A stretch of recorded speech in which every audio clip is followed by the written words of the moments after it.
Wisconsin. Oh my goodness.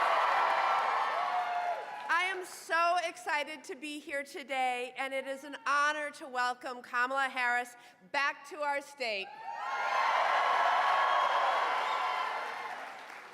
Having Kamala back in the state again makes it clear that this campaign knows that the path to the presidency and to control of the United States Senate runs directly through our state, because we are the battleground state in this election. Right? Wisconsin will decide who our next president is. And Wisconsin will decide which party controls the United States Senate. No pressure. No pressure. And speaking of that U.S. Senate seat, I'm being challenged by a self-funding multimillionaire by the name of Eric Hovde. And so, just let me tell you a little bit about Eric Hovde. He owns a $3 billion California bank, and he owns a $7 million Ocean View, Laguna Beach, California home. And he has been named among the more influential residents of Orange County 3 years in a row. Now, Wisconsin, we have a green county. We have a brown county. We do not have an orange county, Wisconsin. But, you know, you may laugh, but you know, the stakes of this race are incredibly high. Eric Hovde celebrated when Roe was overturned. He said that he was 100% anti-choice. Meanwhile, I'm leading the efforts to restore reproductive freedoms with my Women's Health Protection Act, right? And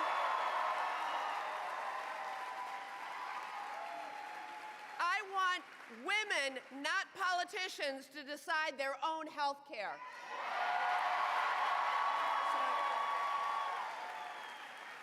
And on the topic of health care, Eric Hovde wants to repeal the Affordable Care Act and kick millions off of their health insurance. And just a little bragging here, but I actually wrote the provision in the Affordable Care Act that allows young people to stay on their parents' health insurance until they turn 26. So, if you're on your parents' health insurance, I made that possible. And I will always fight to protect our health care. And on the economy, Eric Hovde is running on something we're calling the Hovde Plan. His plan cuts Social Security by 28%. That would mean the average retirees would be docked about $6,000 per year. Why? So he can give a $4 trillion new tax cut to big corporations and multimillionaires like himself. But with Eric Hovde, it's more than that. He's insulted just about every one of us, right? He's insulted farmers, single moms, kids of single moms, the LGBTQ community, seniors in nursing homes, young people, immigrants in our state, people struggling with their weight, you name it. It seems to me that if you're not a rich guy like him, he doesn't think much of you. And it's clear that he has spent much more time on his private beach in California than on a factory floor or family farm here in Wisconsin. So I think here in Wisconsin, we deserve a senator who understands us, who fights for us, who likes us, not one who insults us, right? So the stakes could not be higher for our reproductive freedoms, for our health care, for our economy. We have the choice to embrace our state motto, which is forward, or let Eric Hovde take us backwards. And you know what? We're not going back. Not going back. Not going back. Not going back.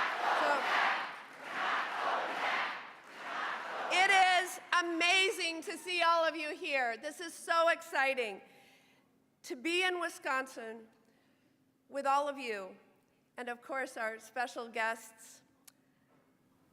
With the energy that we have in this room, with this crowd, I know, you could say it with me, that together we will fight and together we will win. Thank you.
My name is Jennifer Neary, and I am a mom from Oshkosh.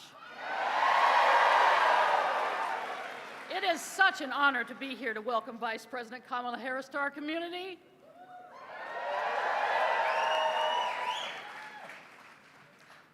On November 8th, 2016, the night Donald Trump was elected president,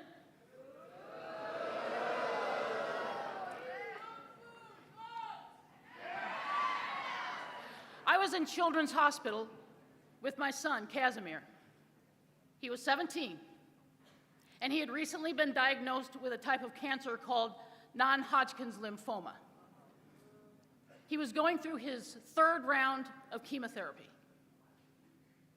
Before that night, it didn't cross my mind that Donald Trump could win that election.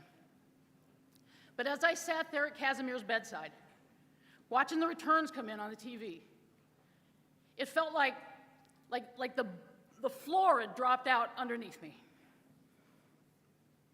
Our country would now be in the hands of this man who campaigned, entirely promising to repeal the Affordable Care Act, or Obamacare, as we may know it, something millions of Americans, including my son, really, really desperately needed. Well, today, Donald Trump is making it clear that a second term would be even worse for families like mine who rely on the ACA. His extreme Project 2025 agenda would take us back to a time when Americans could be denied coverage for pre-existing conditions or disabilities. And worst of all, he doesn't even know how he's going to do it, declaring he has concepts of a plan Well, America needs more than a concept, and Kamala Harris has a plan.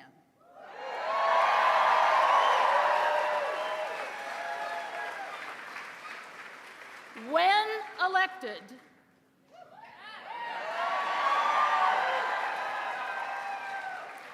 Kamala Harris will protect the ACA, ensuring that every American, regardless of pre-existing condition or employment status, will keep their life-saving insurance.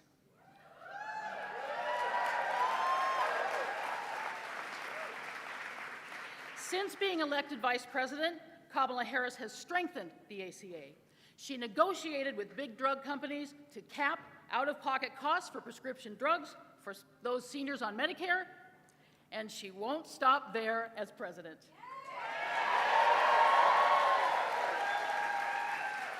This election is a choice between two very different visions for the future. And I am so proud to introduce a champion for all Americans, our next President of the United States, Kamala Harris.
Jennifer, I want to thank you.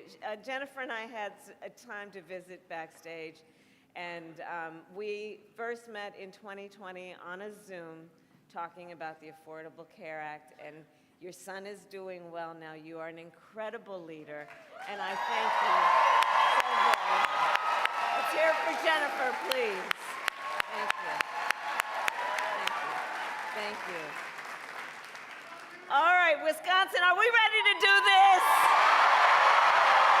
Are we ready to vote? Are we ready to win? Oh, it's good to be back. And I want to thank all the leaders, everyone, and thank you for taking the time out of your busy lives to be here this afternoon. You know, we are all here because we care, and we know that this is about community and of all of us being here together at one time. And I thank you all. And I want to thank my dear friend Tammy Baldwin. Send her back to the United States Senate. Lieutenant Governor Rodriguez. County Executive Nelson. And the chair of our Democratic Party, Ben Wickler.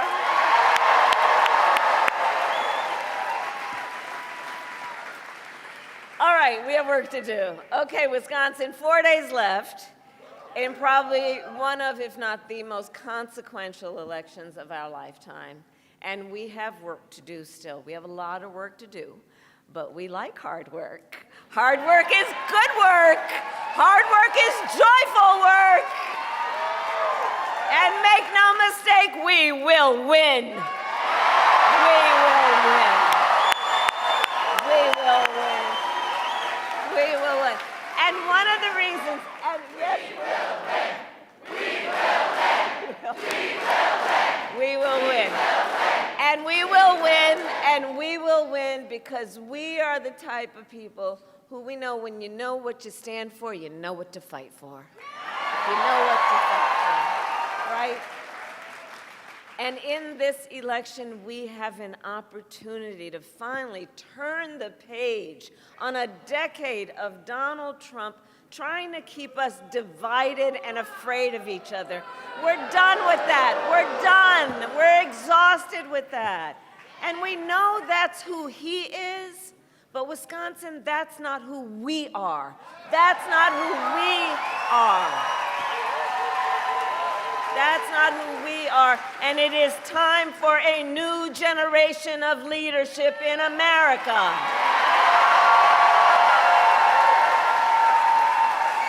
And I am ready to offer that leadership as the next President of the United States of America.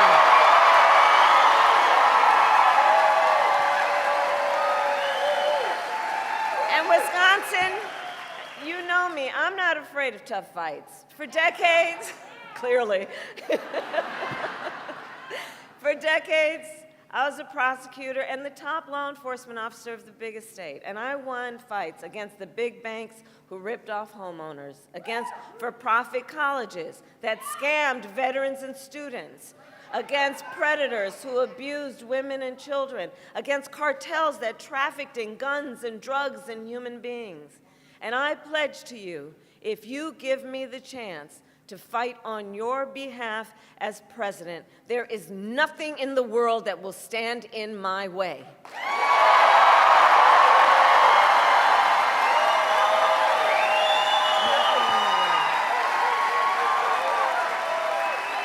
And look, and on the other side, we know who Donald Trump is. Now, this is not someone who is thinking about how to make your life better. He is someone who is increasingly unstable, obsessed with revenge, consumed with grievance, and the man is out for unchecked power. He's out for unchecked power. And in less than 90 days, you can picture the Oval Office. In less than 90 days, it's either going to be him or me sitting in the Oval Office. With your help. Okay.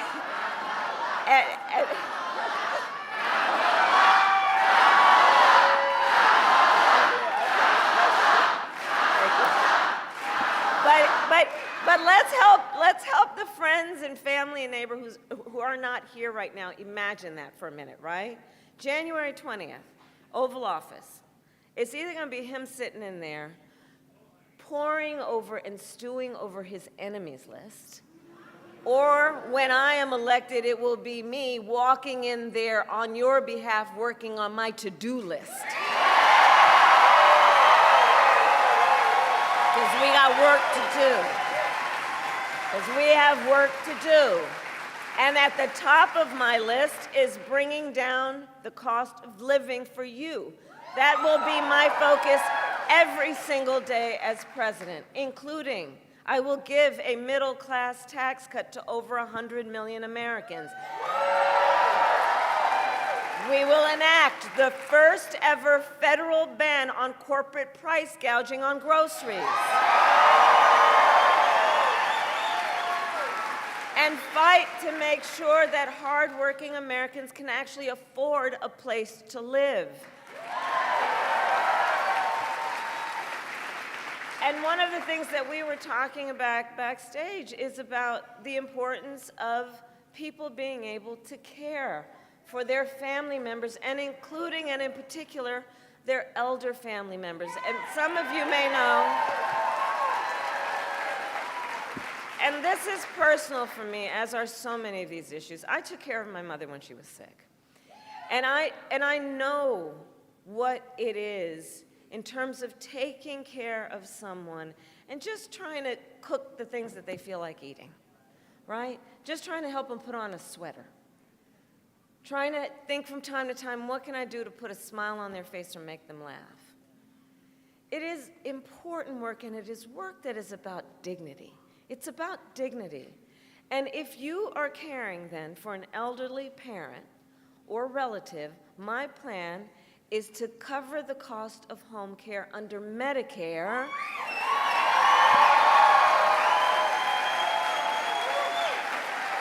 So you don't have to worry about either spending down whatever savings you have to qualify for Medicaid or quitting your job and cutting off a source of income to be able to stay at home. In particular, if you're in the sandwich generation, meaning that you are taking care of your kids while you are taking care of a parent.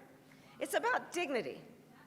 And my plan will also lower the cost of child care. Again, about dignity. About dignity. My plan is to prioritize cutting taxes for small businesses. Do we have small business owners here? I love our small businesses. You are part of the backbone of America's economy. And that's the work we will do. We will do the work of lowering health care costs because I believe so deeply and strongly, access to health care should be a right and not just a privilege of those who can afford it. It's about values. It's about values. On the other hand, Donald Trump's answer to the financial pressures you face are the same as they were last time. Another $1 trillion in tax cuts for billionaires and the biggest corporations. And this time, he will pay for it with a 20% national sales tax on everything that you buy that is imported. Clothes, food, toys, cell phones. A Trump sales tax that would cost the average American family, economists have measured it, more than $4,000 a year that you are not paying, you would have to pay because of that tax. And on top of that, as we have discussed, he still wants to get rid of the Affordable Care Act, which would throw millions of people, millions of Americans, off of their health insurance and take us back to the time when insurance companies could deny people with pre-existing conditions. You remember what that was? Well, you are correct. We are not going back. We are not going back.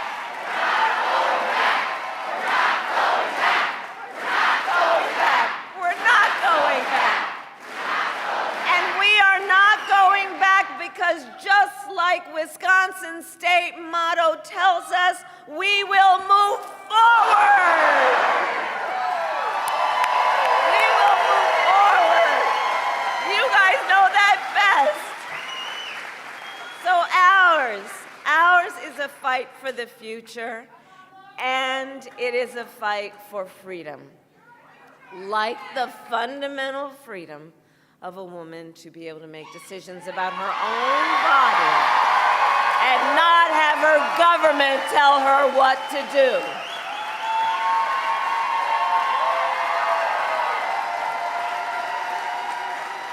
And we remember how we got here. Donald Trump, when he was president, hand-selected 3 members of the United States Supreme Court with the intention that they would undo the protections of Roe v. Wade. They did as he intended, and now over 20 states have a Trump abortion ban. Imagine, in America today, 1 in 3 women lives in a state with a Trump abortion ban.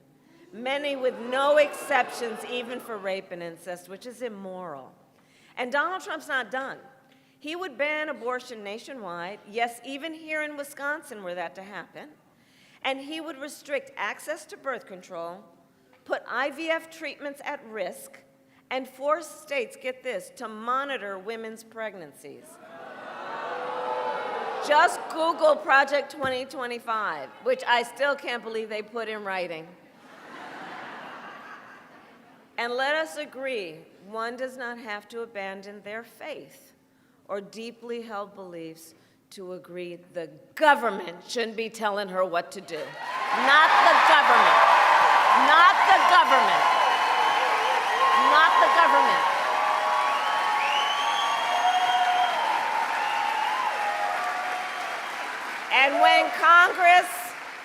And when Congress, together with Tammy's leadership, passes a bill to restore reproductive freedom nationwide, as President of the United States, I will proudly sign it into law.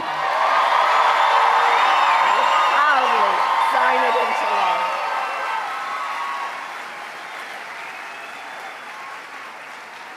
So, Wisconsin, I am asking for your vote. I am asking for your vote. And here is my pledge to you. Here is my pledge to you. As president, I pledge to seek common ground and common sense solutions to the challenges you face.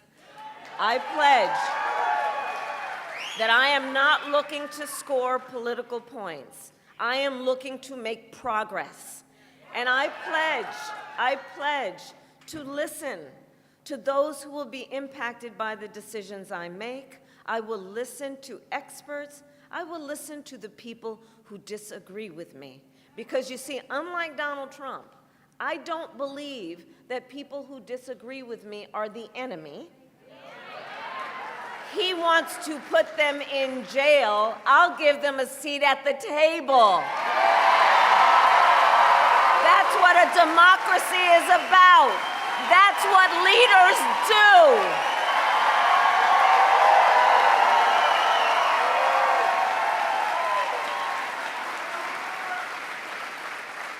And it is my pledge to always put country above party and self, and to be a president for all Americans. For all Americans. That is my pledge to you, Wisconsin.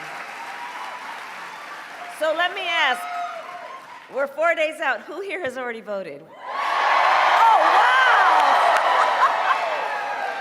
Oh, my goodness. That's great. Thank you. Okay, well, here's what I want to ask. I want to ask a little more of you. Please talk to your friends and family and neighbors and share your perspective. Share why you have taken the time out of your lives to spend this time here when there's so many other things you could do. Let them know, because this moment, I think, really is our opportunity to reconnect with people and remind them they're not alone and build community.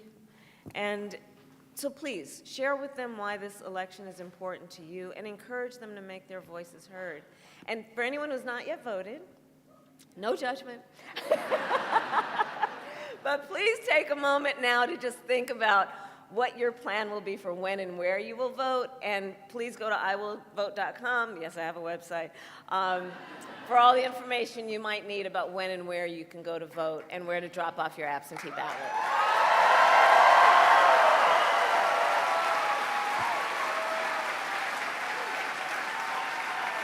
And Wisconsin, truly, we need everyone to vote here. You, Wisconsin, are going to make the difference in this election. You will make the difference. You will make the difference. And so it all comes down to this. We are here together because we love our country. We love our country. And when you love something, you fight for it. And I do believe it is one of the highest forms of patriotism, an expression of our love of our country, to then fight for the ideals of our country. That's what this is about. And it is fighting for the promise of America. And I'll tell you, I have always believed in our nation's promise because I have lived it. I grew up as a child of the Civil Rights Movement. My parents took me to the marches when I was in a stroller. And there were people there from every walk of life who came together to fight for freedom and for opportunity. Growing up, I saw how hard my mother worked to raise my sister and me and to give us the same chances that our country gave her. And I was blessed to have family by blood and family by love who instilled in me, you know what I'm talking about, and instilled in me the values of community and compassion and faith. And I've spent my life fighting for people who have been hurt and who have been counted out, but who never stopped believing in our country that anything is possible. I have lived the promise of America. And I see the promise of America in everyone who is here, in all of us, in all of us, in all of us. promise of America. This is the promise of America. In the fathers and mothers and grandparents who work hard every day for the future of their children. In the women who refuse to accept a future without reproductive freedom. And in the men who support them.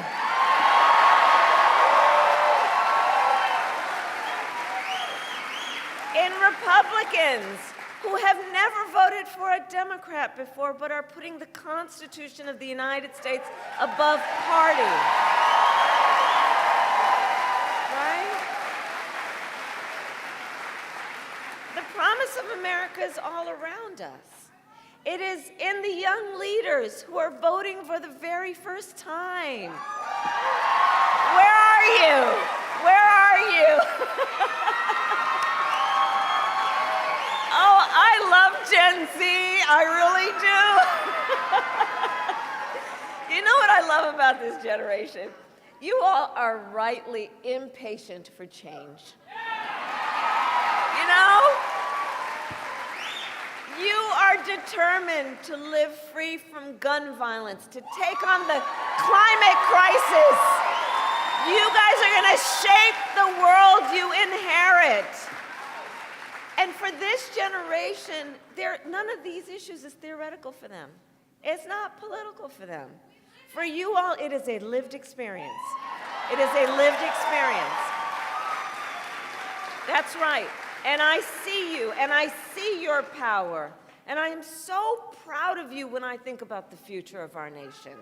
So can we hear it for our first-time voters?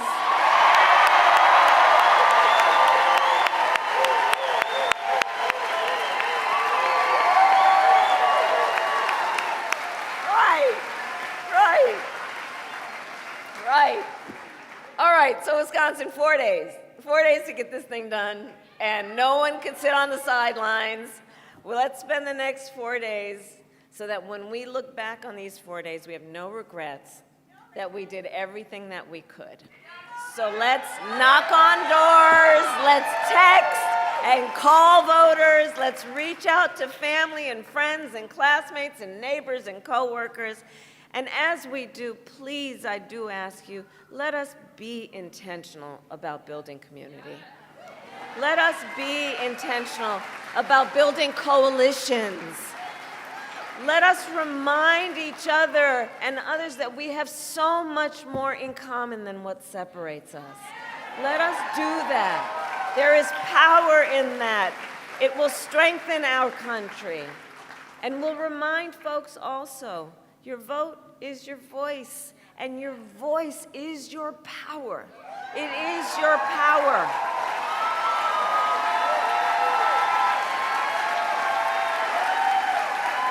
And so, Wisconsin, today I ask you, are you ready to make your voices heard?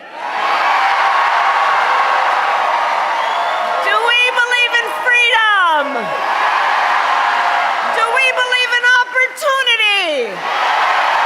Do we believe in the promise of America? And are we ready to fight for it? And when we fight, we win. God bless you, and God bless the United States